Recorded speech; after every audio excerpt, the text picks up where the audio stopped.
মাসিক বেতন 50,000 টাকা নির্ধারণ ও চিকিৎসক সুরক্ষা আইন সহ 6 দফা দাবিতে দেশের বিভিন্ন মেডিকেল কলেজ হাসপাতালে অনির্দিষ্টকালের জন্য কর্মবিরতি পালন করছেন ইন্টার্ন চিকিৎসকরা।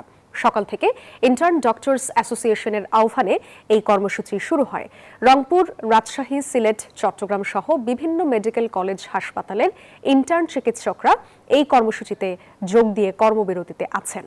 Bashundhara public school and college 2026 শিক্ষাবর্ষে ভর্তি চলছে।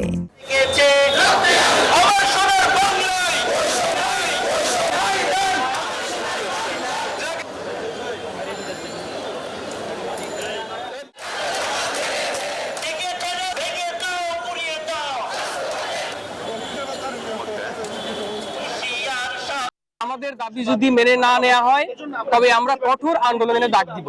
আমাদেরকে যেভাবে তৈরি করা হয় সেই অনুযায়ী যে একটা কাজের পরিবেশ, সেটা আমাদের যথাযথভাবে সব জায়গায় দেওয়া হয় না।